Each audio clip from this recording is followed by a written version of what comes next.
बात सबसे पहले राष्ट्र में जैते में राष्ट्र के लिए खतरा बन रहे एक संगठन की, जिसका नाम है पीएफआई।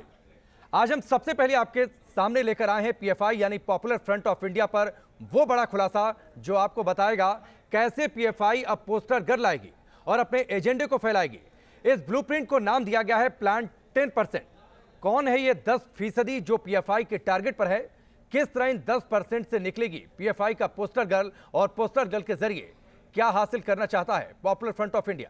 हर सवाल का जवाब देगी राष्ट्र में जैते की नेशन इन्वेस्टिगेशन रिपोर्ट।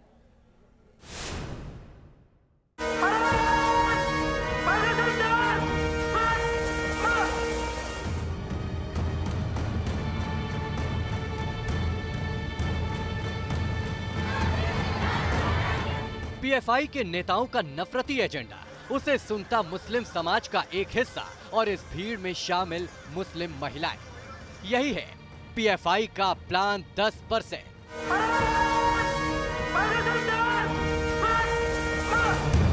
पीएफआई का ये प्लान 10% आखिर है क्या? कैसे इस प्लान के टारगेट पर मुस्लिम महिलाएं हैं और मुस्लिम महिलाओं के जरिए क्या हासिल कर लेगा पीएफआई? हर सवाल का जवाब खुद सुनिए और समझिए। मल्टी एजेंसी जांच के दौरान पीएफआई से बरामद हुए दस्तावेजों की जांच में एक बड़ा खुलासा हुआ है। इन दस्तावेजों के पेज नंबर 3 पर जिस साजिश का जिक्र है उसको जानने के बाद एजेंसियां काफ़ी ज़्यादा सतर्क हो गई हैं। मल्टी एजेंसी जांच में खुफिया एजेंसियों की रिपोर्ट भी मिली है, जिसके मुताबिक पीएफआई अब अपने कैडर को बढ़ाने के लिए महिलाओं का इस्तेमाल करने की साजिश रच रहा है। पीएफआई में आज तक किसी संगठित महिला कैडर की खबर नहीं आई। ऐसे में महिला कैडर को खड़ा करने का खुलासा वाकई चौंकाता है। न्यूज नेशन रिपोर्ट्स ने पीएफआई के इस महिला मॉड्यूल के एक तार को खोलने का फैसला किया और हमारी कवरेज में सामने आया। पीएफआई का प्लान देश की 10% मुस्लिम आबादी को अपना सदस्य बनाना है। इसके लिए पीएफआई बड़े पैमाने पर मुस्लिम महिलाओं को अपने साथ जोड़ने की फिराक में है। पीएफआई के दस्तावेजों से ये भी पता चला है कि संगठन को भरोसा था अगर मुस्लिम महिलाओं के जरिए देश के 10% मुस्लिम जुड़े तो भारत में वो अपना शासन स्थापित कर सकता है। 2047 तक भारत को इस्लामी राष्ट्र बनाना, इस नापाक इरादे का खुलासा कई बार देश में अलग अलग पीएफआई कैडर की गिरफ्तारी से हो चुका है और फुलवारी शरीफ के मॉड्यूल का मकसद भी यही था, जिसके लिए मुस्लिम महिलाओं को भर्ती करने का प्लान बनाया गया था।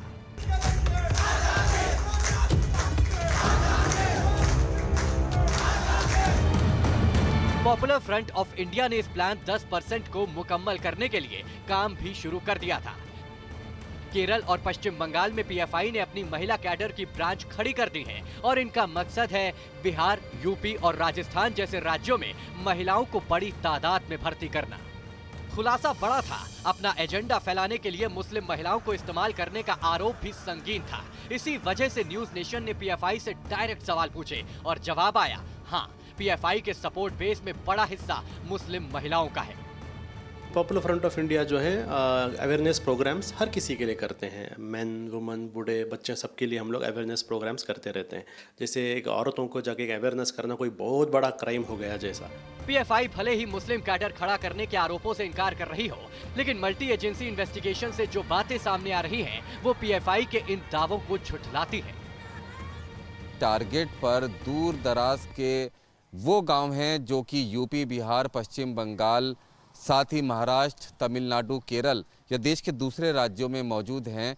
वहाँ पर रहने वाली भोली भाली वो महिलाएं जिनका दीन दुनिया से कोई लेना देना नहीं है और ना ही उनको नौकरी या दूसरे किसी मुद्दे से लेना देना है, ना ही वो शहर के बारे में काफ़ी कुछ जानती हैं। उनको पीएफआई टारगेट करके अपने कैडर में शामिल करने की साजिश रच रहा है, क्योंकि इसके पीछे उसका ये मानना है कि अगर इन महिलाओं को अपने कैडर में शामिल कर लिया तो उनके ज़रिए गांव भर में बच्चे, युवा और पुरुषों को अपने कैडर में शामिल करना, अपनी मुहिम में शामिल करना बेहद ज़्यादा आसान हो जाएगा।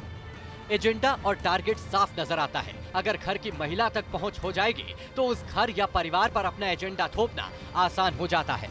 न्यूज नेशन को जो जानकारी मिली है उसके मुताबिक मुस्लिम महिलाओं को पीएफआई के परचम तले लाने के लिए 2 ब्रांच भी तैयार की गई है। पहली ब्रांच को नाम दिया गया है शाखा कैंपस, जिसका काम है स्कूल कॉलेज में पढ़ने वाली युवा मुस्लिम लड़कियों को बरगलाना, और दूसरी ब्रांच का नाम है जनरल शाखा, जिसके टारगेट पर अशिक्षित या कम शिक्षित मुस्लिम महिलाएं होती हैं, यानी जो रोजगार से दूर हैं और घर में ही रहती हैं। इस प्लान 10% यानी मुस्लिम महिलाओं को पीएफआई से जोड़ने और भारत को इस्लामी राष्ट्र बनाने के लिए पॉपुलर फ्रंट ऑफ इंडिया अपने पार्टनर एनजीओ का भी इस्तेमाल कर रहा है, जो मुस्लिम महिलाओं की मदद के नाम पर उन्हें बरगलाते हैं और पीएफआई के नापाक एजेंडे का हिस्सा बनाने की कोशिश करते हैं। दिल्ली से रुमान उल्ला खान के साथ बेंगलुरु से यासिर मुश्ताक, न्यूज नेशन।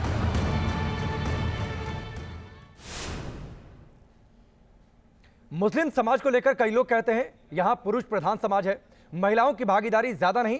अगर वाकई ऐसा हो तो फिर आखिर पॉपुलर फ्रंट ऑफ इंडिया ने मुस्लिम महिलाओं को अपना एजेंडा फैलाने के लिए क्यों चुना? यह समझना भी जरूरी है कि आखिर क्यों आज पीएफआई को अपना नफरती एजेंडा पूरा करने के लिए चाहिए एक पोस्टर गन।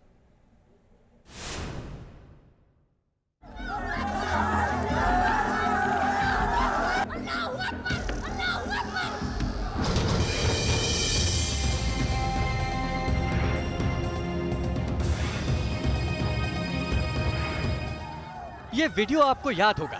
कर्नाटक में मुस्कान नाम की एक मुस्लिम छात्रा ने हिजाब के समर्थन में अल्लाह अकबर का नारा लगाया था और फिर मुस्कान बन गई हिजाब प्रोटेस्ट की पोस्टर गर्ल।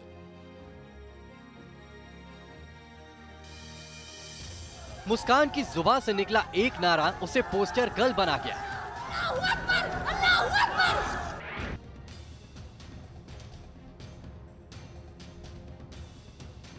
देश के अलग अलग शहरों में हिजाब के आंदोलन में मुस्लिम महिलाएं आगे आने लगी। मुस्लिमों के साथ युवा और बच्चे भी सड़कों पर निकले। हिजाब आंदोलन को कथित सिविक सोसाइटी ने अपने एजेंडे में शामिल कर लिया।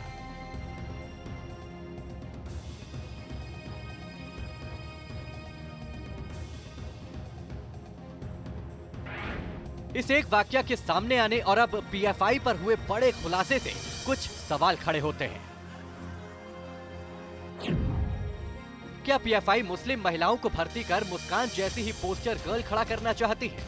क्या पीएफआई का मकसद अपने एजेंडे को महिलाओं के जरिए फैलाना है ताकि उसका नैरेटिव एग्रेसिव ना होकर सॉफ्ट माना जाए? क्या पीएफआई का मकसद महिलाओं के जरिए अपने नैरेटिव को दुनिया में पहुंचाना है ताकि महिला सशक्तिकरण की आड़ में वो अपना मजहबी एजेंडा फैला सके? आंदोलनों ने और विवादों ने मुस्लिम महिलाओं और लड़कियों को, ख़ासतौर पे स्कूल और कॉलेज जाने वाली लड़कियों को भी एक अपनी पहचान के प्रति थोड़ा ज़्यादा सचेत किया और ज़्यादा सक्रिय किया, और वो इस तरह से लगभग पहली बार सामने आई और उन्होंने खुल के बात की। अब यह कितना सहज था, कितना उनके भीतर से आया हुआ बदलाव था, या कितना उकसाया गया था, या ये कुछ दूसरे शक्तियों और प्रभावों के तहत ये किया या करवाया गया था, ये एक अलग प्रश्न है और ये जांच का प्रश्न है। पोस्टर बॉय की जगह पोस्टर गर्ल क्यों? ये भी एक बड़ा सवाल है। अगर पीएफआई वाकई मुस्लिम महिलाओं के जरिए मुस्कान जैसी पोस्टर गर्ल या फिर महिला सशक्तिकरण के जरिए अपना एजेंडा फैलाना चाहती है, तो फिर उसने किसी पुरुष या पुरुषों के गुट को क्यों नहीं चुना? इस सवाल का जवाब समझने के लिए कथित मजहबी एजेंडे को फैलाने वाले कुछ चेहरों की हिस्ट्री और हाल देख लीजिए।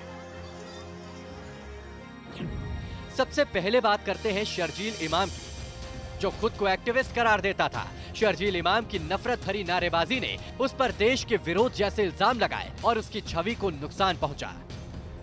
इसी तरह का एक और चेहरा था उमर खालिद का, जो कश्मीर जैसे मुद्दों पर बोलकर खुद को वर्ग विशेष का बड़ा नुमाइंदा बनाने की फिराक में था, लेकिन उमर खालिद के एजेंडे की भी हवा निकल गई।